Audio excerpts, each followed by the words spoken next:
Hello again, everybody. This is Mr. Everything. I'm coming at you with another Let's Talk, or let's talk about Star Citizen. There's a topic I want to talk about today. It's about the fact that there is no leveling in Star Citizen. There's no experience points, no leveling up your character, no abilities that you learn throughout the game, nothing to spend on, basically no character profile whatsoever. So part of this conversation is going to be, is there enough in Star Citizen to motivate players to play without having progression? Now, there's a ton of MMOs out there that use levels and gear, like the quality of your gear, the power of your gear. That's how they improve your character. That's how you build your character. There's also true simulations out there that have zero goals, and there's no money, there's no gear. You're just simulating either a pilot or a tank or whatever you are, but there's no progression on your character. It's not a character-based game. Simulators usually aren't. There's battle arena games. There's games where you log in, you select your vehicle or your weapons, and then you go into some kind of death match. There is usually money drops or gear drops or ways for you to improve your gear. Now, in some of them, like War Thunder as an example, you do have character levels or you have crew levels, like because you don't assign or attach your character to the match, you attach usually like a crew or some other, you might have multiple crews, and those do gain levels and skills and abilities, and you're just the controller. Now, Star Citizen is a simulation, but it's also portrayed as an MMO. You do have characters, and those characters do earn cash or United Earth credits for missions you go on, which in turn allows you to buy gear, which makes your gear better. There's also this mystical stat that hasn't really been defined called reputation. A lot of people think that is your legal reputation, but I think it's more than that. I think that reputation stat is going to be for this guy can be trusted to carry the cargo on time. There's a lot of other reputations, like he won't rob you, or he's a good soldier, or he's a good detective, or whatever. But the reputation stat system hasn't really been fleshed out, so we can't really judge anything on that, but from what we understand, it's a very minor character progression. Now, why do these other games have any kind of character progression? Why do they why have any rewards at all? Well, it gives players a reason to play. If you take actions and there's no reward, you're going to stop. You're going to go play something else, some other game that does provide reward. And also, when rewards have thresholds, I'll call them levels, you'll strive to reach that new threshold or that new level, and that gives you a personal goal to obtain. I need to get to level 2, or I'm 5th level, and I got to get to level 6, so you're trying to progress your character. It gives you motivation. It artificially imposes a goal for you. When you reach these goals or those levels, you have a sense of accomplishment, like you've worked at it, you worked hard at it, and now the game is responding to your work and giving you a reward. If you work hard and struggle towards a goal and there's no reward at the end, it will feel like a grind. And any grind where there's no reward is a bad grind. There are good grinds. There's grinds where you know that if I get those 120 catfish, I'm going to get that new special fishing pole, right? So you know that there's a reward at the end, so you don't mind grinding for it. But if there's no reward, but you still have to grind, that's a bad grind. Okay, now here's some suggestions that I'm going to provide to CIG to help improve things that will motivate people to return back to Star Citizen and continue to play. More variation in reward appeals to a wider demographic of players, improving player counts and improving the overall experience for all players. Being a sim, some of the Star Citizen players want no player to have an advantage over any other player. I get that. The PvP players want parity amongst the players. I understand that.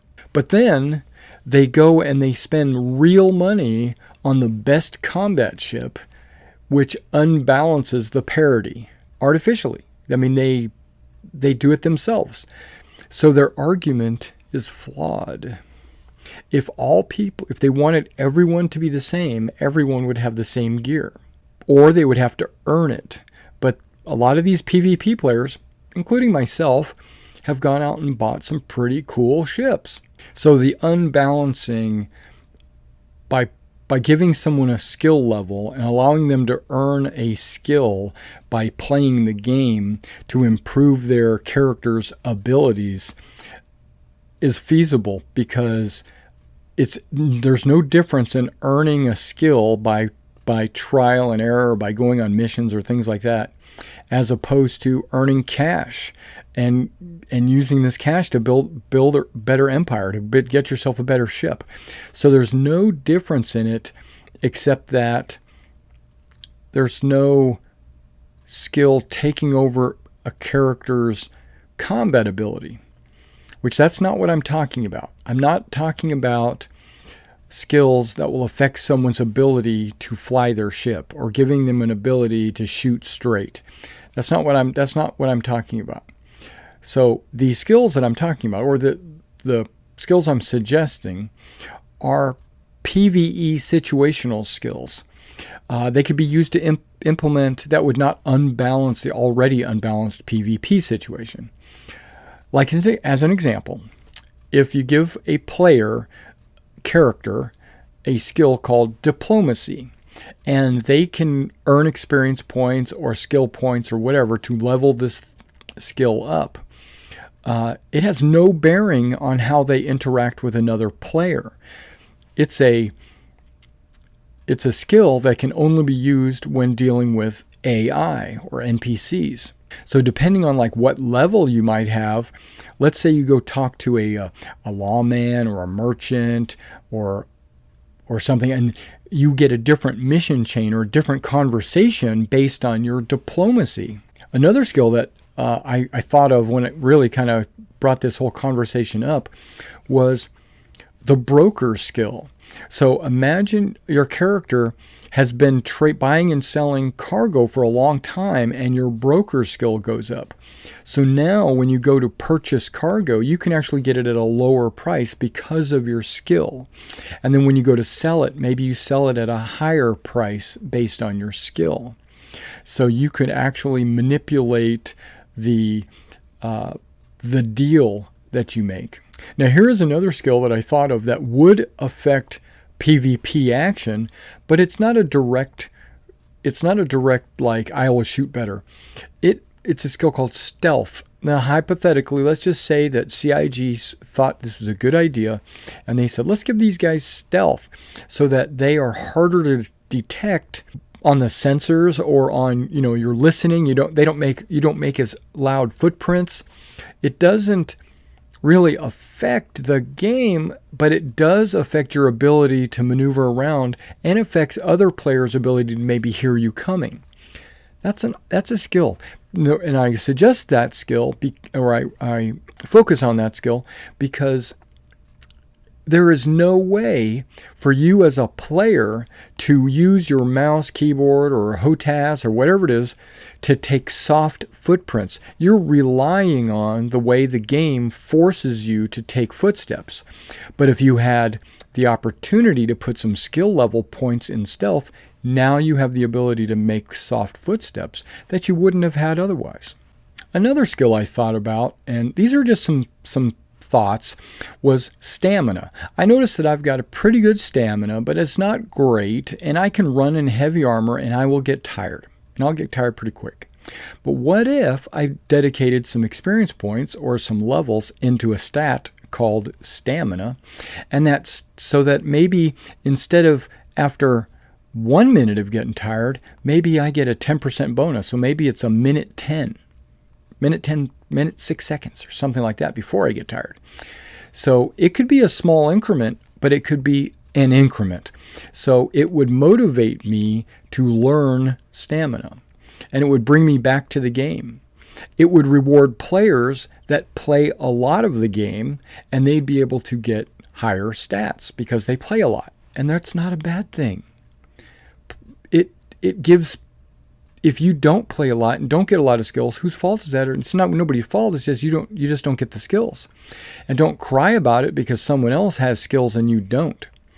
Every other MMO has that.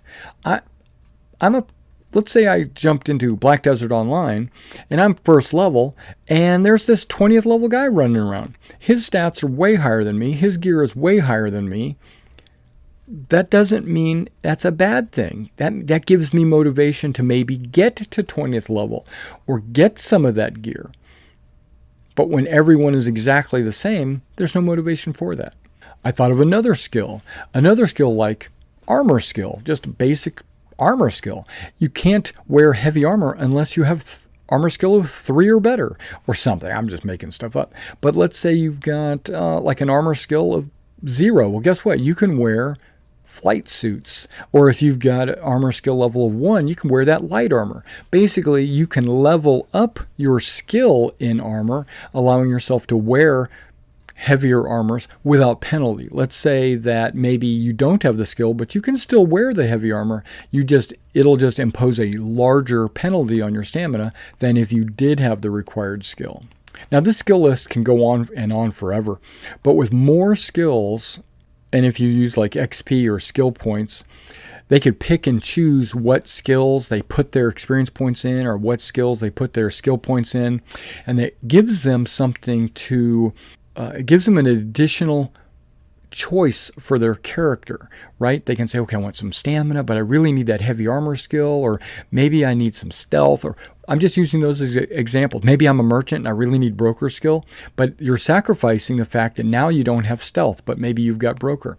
And it allows players to manipulate their character, and that's good. That means the players now can be unique and different, and some will be stronger in gunfights, and some will be stronger in merchant scenarios, or dealing with the cops, or swimming. Swimming could be a skill. I mean, now that they're going to be introducing swimming soon. Now, with the solitary single-only motivation as being acquiring money, that appeals to some people, and maybe a lot of guys that are playing Star Citizen it appeals to.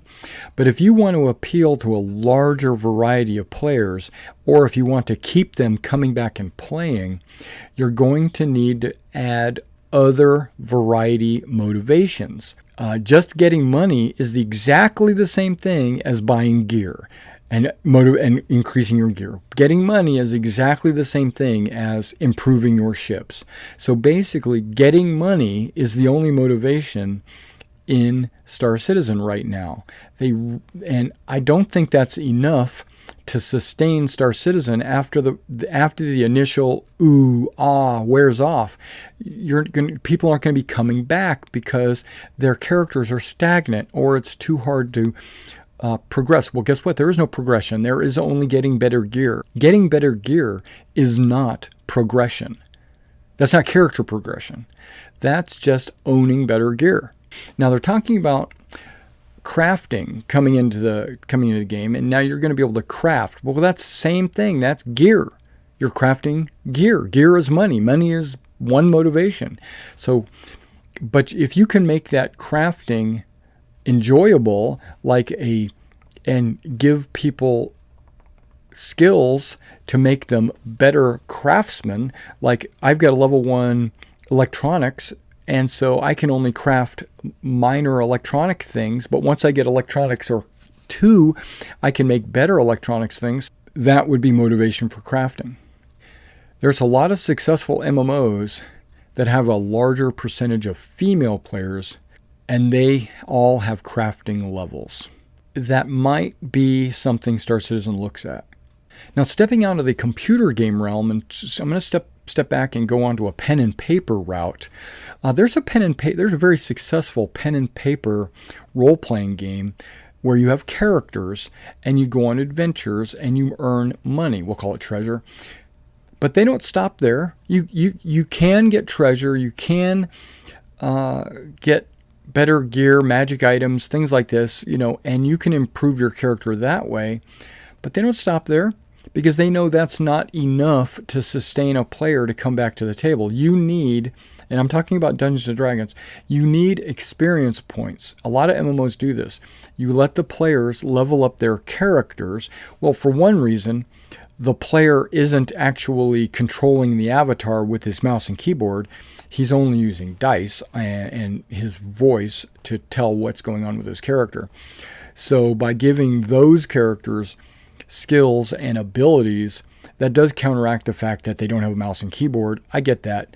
But the point is, it gives players a reward. It gives them endorphins. They basically get pleased and they have a sense of accomplishment every time they level up.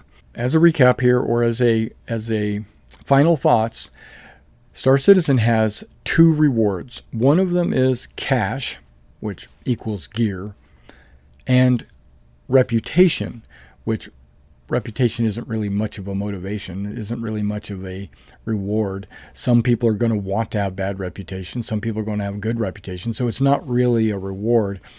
So really, there's only one motivation. And that's not going to keep a lot of players coming back to this game. Once the initial enjoyment is over with, they're going to fade off into the woodwork. So Chris, or CIG, you game designers out there, really consider adding an experience point system to the game. I know you already have it for the AI. You got ace pilots, you got the Vanduul. They all have abilities and skills, and you've got engineers and turret gunners, and they're all going to have abilities and skills. I think that putting an experience point system in the game that doesn't really affect combat directly, like it doesn't make my bullets hit more accurately, or it doesn't fly my ship for me, but other skills, I think would be really a nice touch. It would give players motivation to come and play the game, and it'll touch on a lot of demographics, because there's PvE players, there's PvP players, there's male players, there's female players, and female players, you want to get more of everything, adults, kids, whatever. You want to get more of everything in the game. So, because more people playing is more longevity. Thanks, guys, for coming out and checking out this video. If you got any comments, be sure to drop them in the comments below. I'm going to try to think of a new topic every week and maybe come up with some other Let's Talks. I've been doing a lot of Let's Talk Traveler videos lately, but let's go ahead and let's talk about D&D. Let's talk about Star Citizen. Let's talk about XCOM. Let's talk about whatever. Put it in the comments below, and I will see you next time.